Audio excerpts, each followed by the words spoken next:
Uy, kamusta ang aking mga kamarites? Tara, samahan niyo naman ako, makipag-birthday tayo ngayon sa isang schoolmate ko na high school dito sa may malapit sa amin, subdivision Hensonville. Na first time ko nga lang pumunta dito at nag-tricycle na nga lang ako kasi nga hindi ko alam at kasama ko yung baby love ko dyan. Actually, matagal-tagal na to video na to.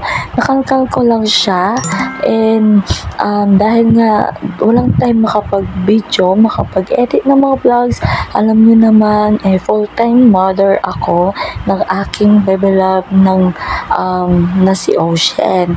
Ang hirap mag-edit ng may kasama kang bebe na nanggugulo sa'yo.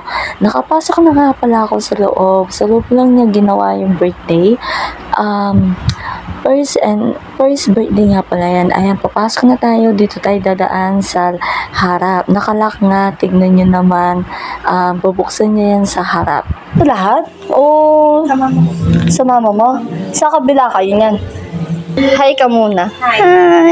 Hi, Gianna. Yung isa, asan yung isa? Ay, Ocean no? Gianna. Happy birthday, Gianna. Na-late na kami. Ocean.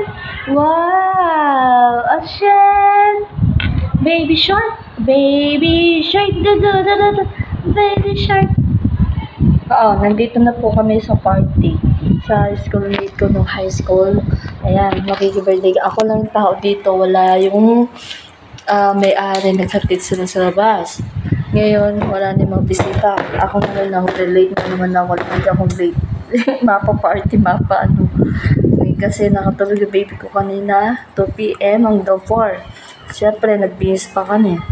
Na-late kami. Ayan. Ganda ng bahay nila.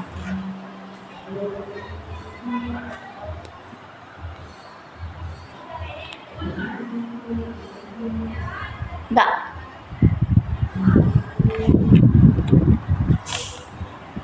Ipiflex ko yung pagkain. Ayan, yung mga foods nila na natira.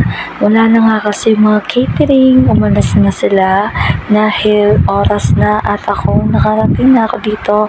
Nasa 4 p.m. na yata ng kasi nga binyag and birthday ito.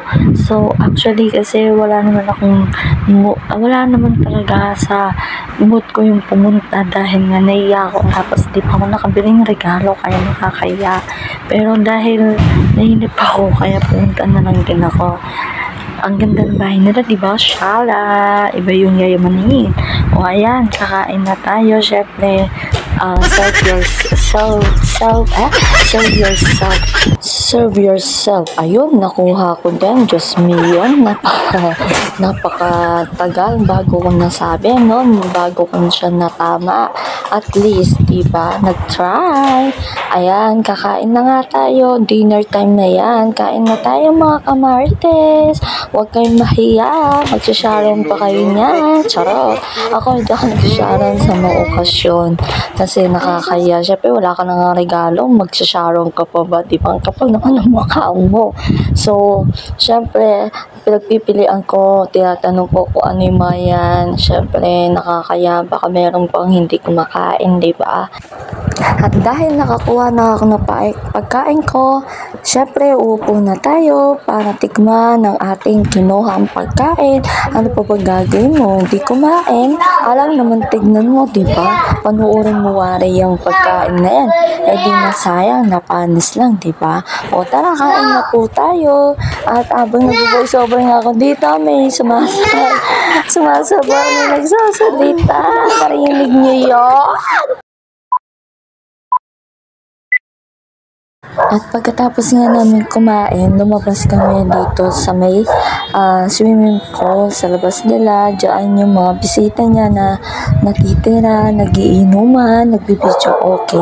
Tingnan nyo, napakaganda nga, lawak ng bahay na to. dito sila nakatira, laki ng bahay, sobra. Pwede ka nga naman mag-okasyon dito, pwede kang dito na lang gawin yung mga okasyon, hindi ka na mag-aarkila pa at gagastos sa labas. Ayan, yung baby ko, nilalaro ko.